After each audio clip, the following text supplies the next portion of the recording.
Good day, everyone. So today we're going to continue our discussion, which is exercise number 5, the higher invertebrate metazoans, Phyla, Annelida, and Mollusca. Introduction. Aside from some minor phyla, considered by many taxonomists the major groups of higher invertebrate phyla include Annelida, Mollusca, Arthropoda, and Echinodimata. The unflying feature is the presence of a trocilium or ecocilium. Their common characteristic features are the presence of a well-developed circulatory system and a muscular digestive tract which is complete with mouth and anus. So, higher invertebrate metazoans are animal without backbone, both but with coelumic activity. They are mainly annelids, mollusks, arthropods, and echinoderms. So, phylum Annelids, one of the distinct features first encountered in phylum. Annelida is the presence of a true colon lined with peritoneum. So, examples of annelids is earthworm, leeches, lugworms, and follicates. Annelids are known commonly as segment worm. Some common names for more well-known annelids include earthworms. Annelid, known as the segmented worms, are a larger phylum, with over 22,000 extant species including rugworms, earthworm, and leeches. And the next is classification of phylum Annelida. So there are three classification of phylum Annelida, which is class Polyphycheta, class Oligochaeta, and class Herodynia. So class Polychaeta is mostly marine, heat distinct and being eyes and tentacies most segments with Paropodia and sandworm. Polychaeta is a paraphyletic class of generally marine, unaligned worms commonly called bristle worms or polychaetes. Each body segment has a polychaeta. The example of polychaeta is bobwheat worm. Daw na siya mga kuan-kuan sa kilid, kanang daw mga tunok-tunok, Nereis and Nerididae. Next is class Oligochaeta. Body with conspicuous segmentation, head absent, hermaphroditic, terrestrial, and freshwater. So, ang example of Herodina is ang leeches or another term of leeches. Basta leeches ang example sa Oligochaeta. Then ang class Herodens is class muna siya ang example sa Herodaita. Class Herodin, body with fixed number of segments, no parapodola and setae monoecious, terrestrial, freshwater, and marine. So, ang example niya is leeches also. Oligochaeta is a subclass of animals in the phylum Annelida, which is made up of many types of aquatic and terrestrial worms, including all of the various worms. Muna siya ang Oligochaeta, which is ang example niya is ang earthworms or ang wati. Then is class Herodynia is a body with a fixed number of segments, no parapodia and setae monoecious, terrestrial, freshwater, and marine. So, ang Herodynia is a segmented worms of the phylum Annelida are divided into three classes. Na-divide niya siya sa three classes which is Polychaeta, Pogonophora, and Polychaete worms. Next is, in another classification, Oligaita and Hirudina are subclasses of class Clitellata. Their defining characteristic is the position or cerealium, which is sad-like enlargement used in reproduction. So example of Clitellata is earthworms, leech, and Branchiobidali. Next is ang uh, Critillata is our class of annelid worms characterized by having a clitellum, the color that forms a reproductive cocoon during part of their life cycles. The clitellates comprise around 8,000 species. Unlike the class of Polychaeta, they do not have parapodia, other heads are less developed. So, ang leeches are segmented parasitic or predatory worms that comprise the subclass Hirudinea within the phylum Annelida. They are closely related.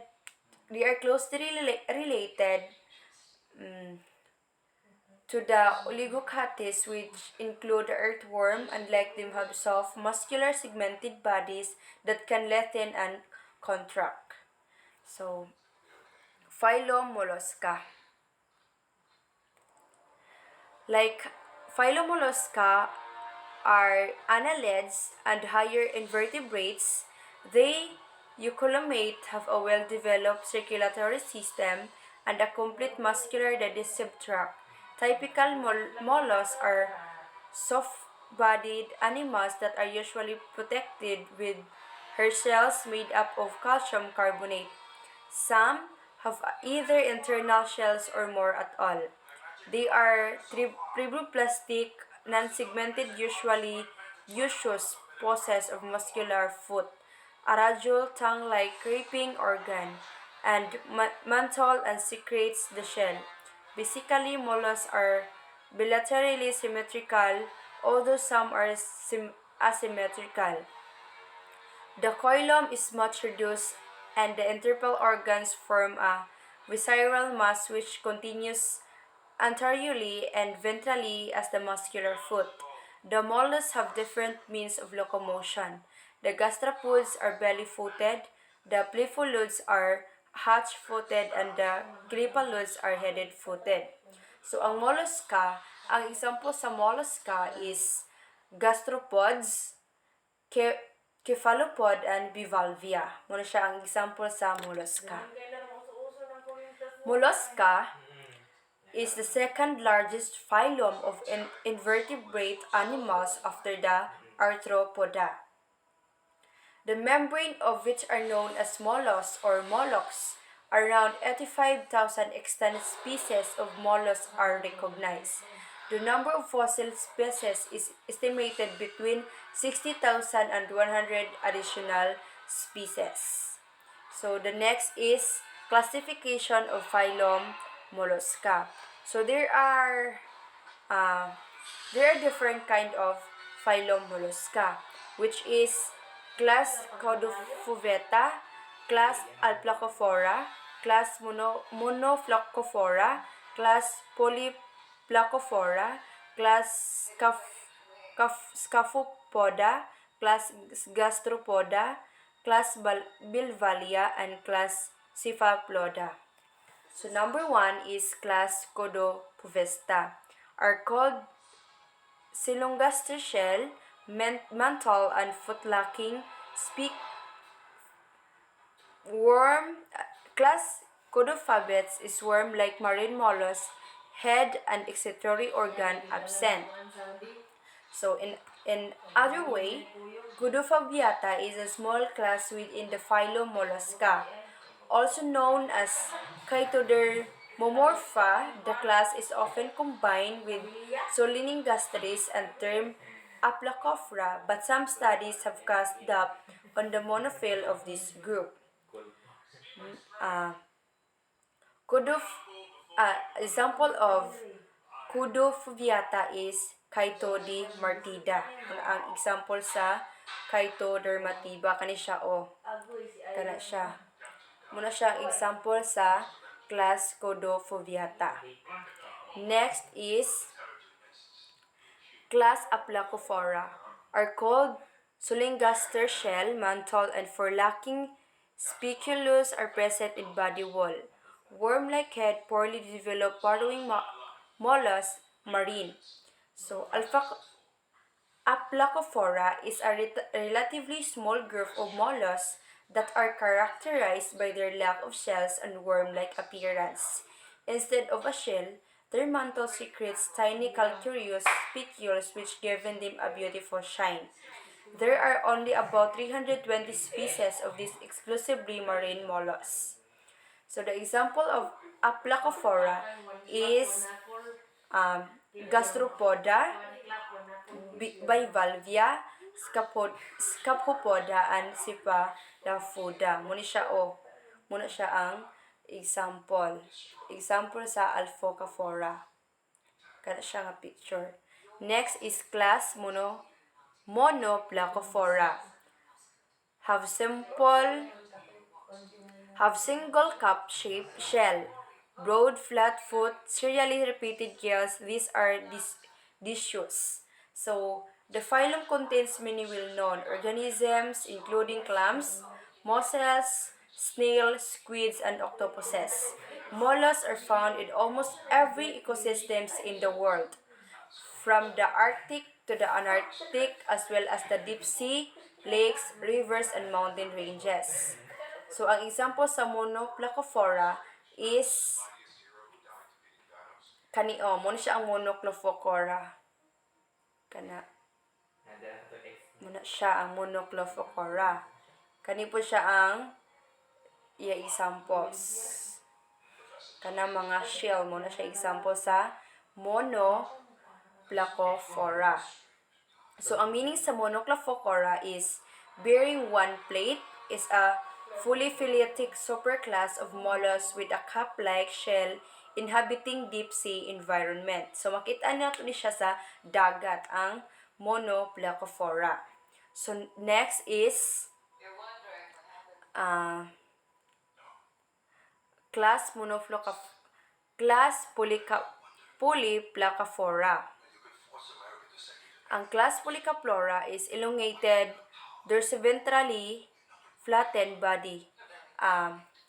Example sa Polyplacophora is kani torque shell. Kana siya Muna siyang example sa Polyplacophora. So, ang Polyplacophora is an order of Aphaniora comprising the chetons, all of which have the foot occupying the whole ventral surface of the body, and the shell composed of 8 classified dorsal plates. Ang Polyplacophora is, ang iyang kuan is chitons. Mo po ni siya one of the examples of Polyplacophora. Kaning Chitonida, Chiton, and Chitonidae, which is makita nato ni siya sa dagat. Next is class Scaphopoda. Class Scaphopoda, body enclosed in one piece, tubular. So, ang Gadis Scaphopoda is shell. Technically, the Scaphopoda are members of a class of shelled marine mollusks with worldwide distribution, are the only class of exclusively infaunal marine mollusks. So, ang kanidiang Scaphopoda is mga shell ni siya. Ang example ani katong tossed shell or katong makita nato sa dagat nga katuganing kuan katong kani makita nato sa dagat mo na example sa Scaphopoda. Next is class Gastropoda and univalves. Ang gastropods is commonly known as snails and slugs, belong to a large taxonomic class of invertebrates within the phylum Mollusca called Gastropoda. So, ang example sa gastropods is giant African snail, garden snail, and Burgundy snail. Kaning mga In Bisaya is taklong. Muna siya ang mga example sa kanang class Gadaproda. Next is class Bivalvia. Bivalves body enclosed in two lobe mantle. So, ang bivalvia, as example niya is mussels, true oysters, and scallops. Kanio. Muli siya mga animals di siya. Nga makita na to siya sa dagat. Muni siya ang example sa bivalvia. So, bivalvia in previous centuries referred to as the Lamellibranchiata and Palisypoda is a class of marine and freshwater mollusks that have laterally compressed bodies enclosed by a shell consisting of two hinge parts. Kani. Muna siya ang class Bivalvia. So, next is phylum Annelida. So, earthworm. Earthworm are burrowing annelid worm that lives in the soil. Earthworms plays an important role in aerating and draining the soil and in burying organic matter. So, ang earthworm is, kani, mo siya ang earthworm. Next is, identify the following structure. Setae is a minute stiff spines projecting from the body wall. So, setaes in earthworm are located on the each segment of the earthworm's body. So, kani setae is makita nato ni siya sa lawas sa wati. Na dira na siya dapit na to makitaan mo na siya. Next is clitellum. Clitellum is a thickened glandular and non-segmented section of the body wall near the head in earthworms and leeches that secretes a viscid sac in which eggs are stored. Kani, muna siya ang clitellum. Kana siya. Next is clitellum rays band encircling the body of oligocrate worms and some leeches made up of reproductive segments. Next is mouth. Mouth found in the first segment. Oviduct is opening found in the 14th segment. Next is anus. A vast difference found in the 15th segment. Anus found in the last segment. Next is cuticle. Cuticle states some examples of cuticles. As an example, the arthropods cuticle is the outermost covering above the epidermis and that which forms the exoskeleton. In plants, the cuticle is the waxy covering on the surface of many plants. Organs and also leaves and young shoots are an example. Next is epidermis. Epidermis, relatively thick layer of columnar epithelial cells after the cuticle. The next is cellular muscle. Cellular muscle layer. Cellular muscle layer is beneath the epidermis, the fibers of which run parallel with the circumference of the body. Next is longitudinal muscle layer. Longitudinal muscle layer is run lengthwise along the body, and the circular fibers encircle it. The body contents are liquids or tissues that can be deformed into different shape, but they maintain a constant volume. Next is peritoneum. The peritoneum is comprised of two layers, the superficial parietal layer and the deep visceral layer. The peritoneal cavity contains the omentum, ligaments, and mesentery. Intraperitoneal organs include the stomach, spleen, liver, first and fourth parts of the duodenum, jejunum, ileum, transverse, and sigmoid colon. Next is intestine. Intestine are a long, continuous tube running from the stomach to the anus. Most absorption of nutrients and water happen in the intestine. The intestine include the small intestine, large intestine, and rectum. The small intestine is about 20 feet long and about an inch in diameter. Next is typhlosion. Typh- Typhlosols occurs in bivalve mollusks, lamp layers, and some annelids and echinoderms. In earthworms, it is a dorsal flap of the intestine that runs along most of its length, effectively forming a tube within a tube and increasing the absorption area by that of its inner surface. Next is chlorogene. Cells are analogous to the liver of human beings. They are present in the coelomic fluid of the earthworm and they perform the similar function as the liver of human being. So, ang chlorogene cells is makita nato ni siya sa earthworm. Next is sandworm. Sandworm is a fictional extraterrestrial creature that appears in the Dawn novels written by Frank Herbert. First introduced in Dawn, sandworms are colossal worm-like creatures that live on the desert planet Arrakis. Next is Prostomium. Prostomium is a lobe that serves as a covering for the mouth, and as the wedge to force open cracks in the soil into which the earthworm many crawl. The anterior section of the worm is shown in characteristic in the clitellum or the collar-like structure near the front of the worm's body. Next is Parapodia. Parapodia are the locomotory organ of the segmented marine worms belonging to the class Fulichaeta of phylum Annelida.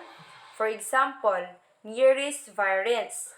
Parapodia are dorsoventrally flattened, flap-like hollow structures found on the lateral side of the trunk segments and filled with coelom. Next is leech. Leeches are segmented parasitic or predatory worms that comprise the subclass Chirodynia within the phylum Annelida. They are closely related to the Oligochaetes, which include the earthworm, and like them have soft muscular segmented bodies that can lengthen and contract. So mao ni ang leeches. Muna siya ang leeches. Next is snail. Snail is loose terms, a shelled gastropod. The name is most often applied to land snails. Terrestrial pulmonate gastropod mollusks. So, mo ni ang snail.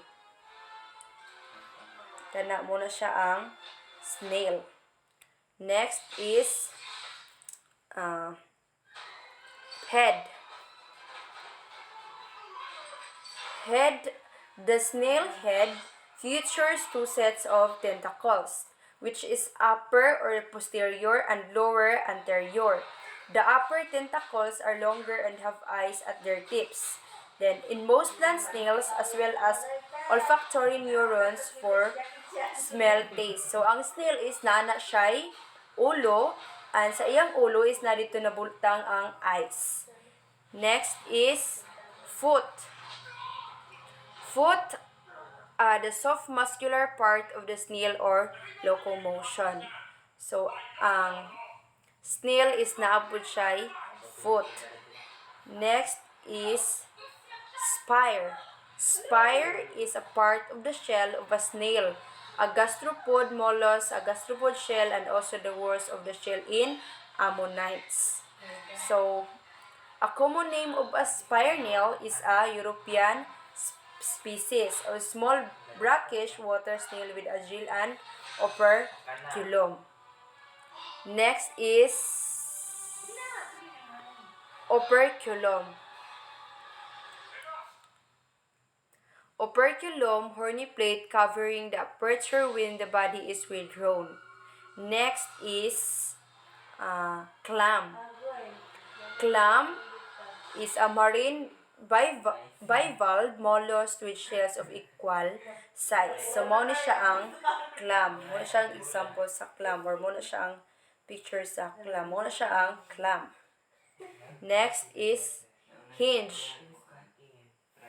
Hinge is a ligament, is a crucial part of the anatomical structure of a bivalve shell, the shell of a bivalve mollusk. The shell of a bivalve has two valves and these are joined together by the ligament of the dorsal edge of the shell. So, mauni siya, Muna siya ang clam. Muna siya ang hinge sa clam. Next is growth lines. Lines on the surface of the shell.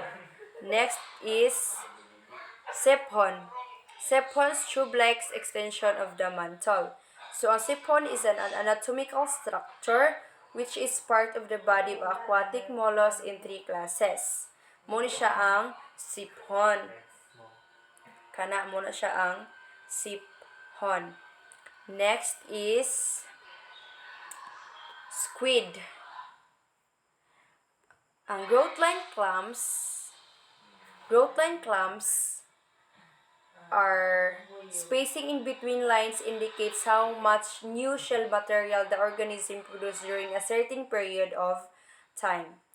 So, squid is elongated, fast-swimming, cephalopod mollusk with thin arms, technically 8 arms and 2 long tentacles typically able to change color. So, muna siya ang squid.